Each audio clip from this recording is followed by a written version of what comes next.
Assalamualaikum, halo semuanya. Teman-teman,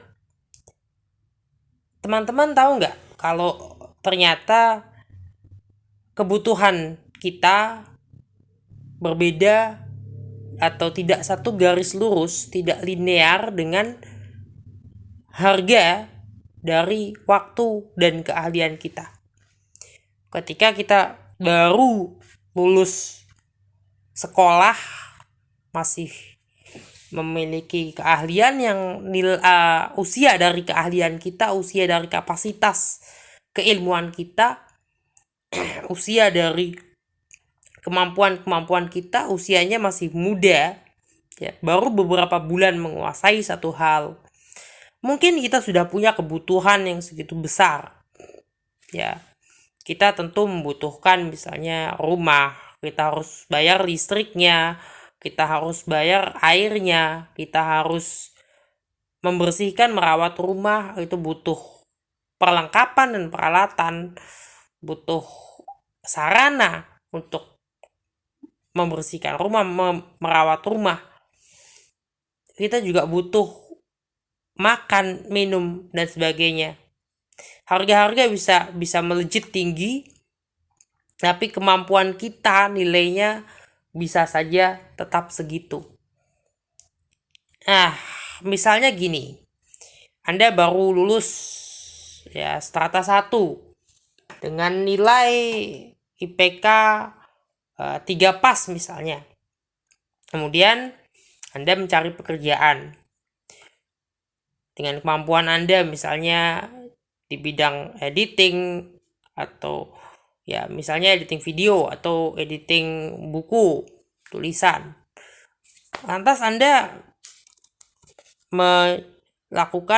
memberikan penawaran ya, ketika ditanya gajinya maunya berapa, Anda menyebutkan kebutuhan Anda sudah butuh 15 juta sebulan, Anda sudah butuh 20 juta sebulan. Tapi nilai atau harga Anda berapa?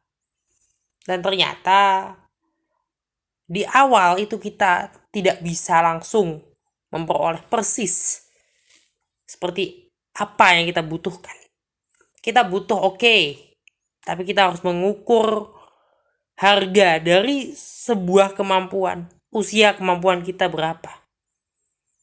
Di situ kita harus menurunkan harga kemampuan kita. Loh, tapi saya butuh segini. Ini kebutuhan. Saya punya orang tua, saya punya adik, saya punya tanggungan. Ya, why? Anda percaya bahwa penghasilan Anda itu satu-satunya sumber pekerjaan Anda, satu-satunya sumber. Anda bisa melakukan hal lain, cari sumber tambahan. Misalnya investasi, misalnya melalui usaha, ya.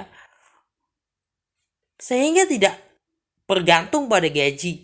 Kalau sumber pemasukan Anda hanya gaji dengan alasan Anda punya kebutuhan 15 juta, Anda minta digaji harus 20 juta supaya kebutuhan 15 itu terpenuhi, well, it's fine. Tapi mengukur harga dari kemampuan kita, mengukur harga dari waktu kita itu lebih tepat. Karena ketika Anda membayar seseorang dengan pengalaman 10 tahun, Anda tidak membayar pekerjaan dia berapa menit dia selesaikan, berapa jam dia selesaikan, berapa hari dia selesaikan. Tidak. Anda membayar 10 tahun pengalaman dia. Jadi kalau Anda punya pengalaman baru 2 bulan, baru 2 tahun, baru 5 tahun, Anda tidak bisa minta dibayar sama dengan teman Anda atau senior Anda di tempat kerja misalnya, atau seseorang lah dengan bidang keahlian yang sama misalnya. Anda nggak boleh minta dibayar sama dengan mereka yang pengalamannya sudah 15 tahun, 20 tahun.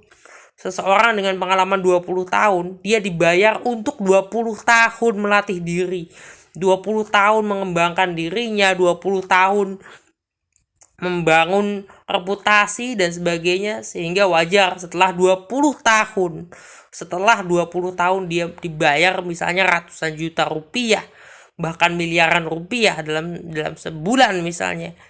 Itu karena dia sudah membangunnya selama 20 tahun. Kalau Anda baru juga sebulan, 2 bulan, atau baru juga 2 tahun, 5 tahun, ya tahu diri. Bukan saya kemudian mengatakan Anda tidak boleh dibayar mahal. Boleh-boleh saja dibayar mahal, itu kan tidak masalah, karena memang mungkin Anda punya kemampuan yang tepat untuk itu. Tapi kemampuan Anda dan waktu yang Anda miliki itu tidak linear dengan kebutuhan Anda. Even untuk basic needs Anda punya basic needs, ya misalnya terkait dengan sandang, pangan, papan, ya rumah itu butuh perawatan, butuh energi, penerangan dan sebagainya. Anda butuh makan, Anda butuh beli isi gas untuk kompor di rumah, bahkan beli kompornya dulu. Ya, tapi kemudian lihat lagi kemampuan Anda semana, berapa usia dari kemampuan Anda, berapa waktu yang Anda miliki, nilai diri Anda. Lihat kemampuan Anda semana, kemampuan Anda, layakkah Anda untuk dibayar semata-mata senilai dengan kebutuhan Anda.